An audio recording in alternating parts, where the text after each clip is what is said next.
प्यारे बच्चों, जैसा कि आपने पिछले वीडियो में पढ़ा था, अम्ल किसे कहते हैं।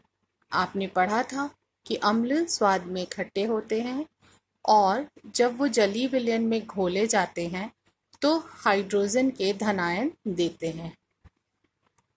आज हम पढ़ेंगे अम्ल की क्षारकता। अम्ल के एक अणु में उपस्थित प्रतिस्थापनशील हाइड्रोजन परमाणुओं की संख्या को अम्ल की क्षारकता कहते हैं। जैसे कि आपने पिछले वीडियो में पढ़ा था कि HCl यानी हाइड्रोक्लोरिक अम्ल को जब हम जलीय विलयन में डालते हैं तो वो अपने आयनों में टूट जाता है और हाइड्रोजन के धन आयन देता है और क्लोरीन के ऋण आयन देता है। तो जब अम्ल के एक अणु में यानी HCl के एक अणु में जितने भी प्रतिस्थापनशील हाइड्रोजन होंगे उनकी परमाणुओं की संख्या अम्ल की क्षारकता कहलाएगी। जिन अम्लों के अणु में 1, 2 या 3 विस्थापनशील हाइड्रोजन परमाणु होते हैं उन्हें क्रमशः एक क्षारकी, द्विक्षारकी और त्रिक्षारकी अम्ल कहते हैं। जैसे कि बच्चों आप यहाँ देख रहे हैं कि यहाँ पे HCl है। HCl में हाइड्रोजन का एक परमाणु है, यहाँ पर भी हाइड्रोजन का एक परमाणु है, इसे नाइट्रिक अम्ल कहते हैं बच्चों, HNO3। CH3COOH एसिटिक अम्ल में भी हाइड्रोजन का एक परमाणु जो कि प्रतिस्थापन होता है तो ये एक क्षारकी कहलाएगा। और इसमें प्रतिस्थापनशील हाइड्रोजन बच्चों देखिए कितने हैं, H2CO3 में 2 हैं।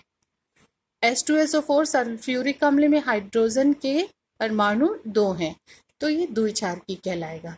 इसी तरह H3PO4 में प्रतिस्थापनशील हाइड्रोजन परमाणु की संख्या 3 है तो ये त्रिक्षारकी कहलाएगा।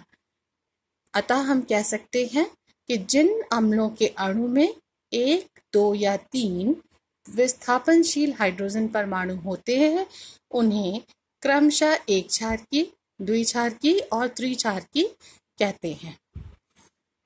आज दूसरा टॉपिक हम ले रहे हैं क्षारक व क्षार। एसिड हम पढ़ चुके, अब हम बेस के बारे में पढ़ेंगे। वे यौगिक जो जलीय विलयन में हाइड्रोक्सिल आयन देते हैं।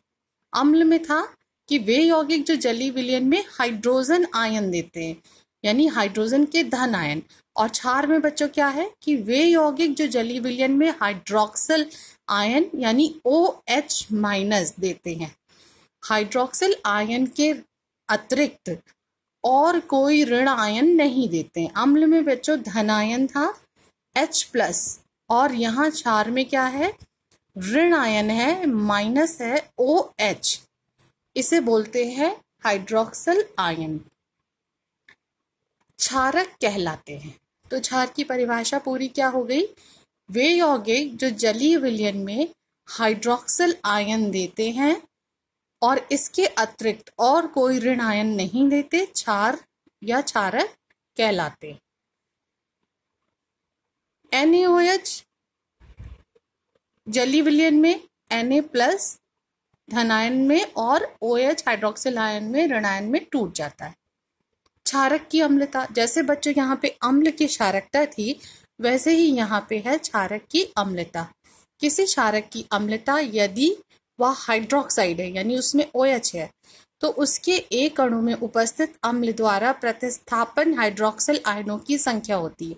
जैसे अम्ल में हाइड्रोजन आयन प्रतिस्थापित हो रहा था उसी तरह यहाँ पे हाइड्रोक्सिल आयन प्रतिस्थापित हो रहा है, तो जितनी भी इनकी संख्या होगी वो क्षारक की अम्लता कहलाएगी। जैसे यहाँ देखेंगे, जैसे NaOH KOH में की अम्लता 1 है,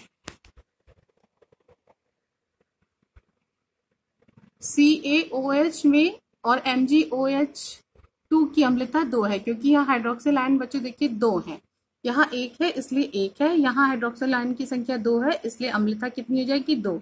यहाँ हाइड्रोक्सिल आयन की संख्या 3 है तो इसकी अम्लता कितनी हो जाएगी 3। अब आइए ध्यान से देखेंगे अम्ल एवं क्षारक की प्रबलता। प्रबल अम्ल वे अम्ल जो अपने जलीय विलयन में पूर्णतः आयनित होकर अत्यधिक मात्रा में हाइड्रोजन आयन और हाइड्रोनियम आयन उत्पन्न करते हैं वो प्रबल अम्ल कहलाते हैं। सल्फ्यूरिक अम्ल, हाइड्रोक्लोरिक अम्ल और नाइट्रिक अम्ल। और वे अम्ल जो जलीय विलयन में कम आयनित होते हैं, यानी कम हाइड्रोजन के आयन और हाइड्रोनियम आयन प्रदान करते हैं, दुर्बल अम्ल कहलाते हैं, जैसे एसिटिक अम्ल और ऑक्सैलिक अम्ल। तो आज के लिए बच्चों इतना ही है। इसका असाइनमेंट आगे आपको करना है, इस पे जो बेस्ड क्वेश्चन मैं दूंगी वो आपको कंप्लीट करने हैं। Thank you.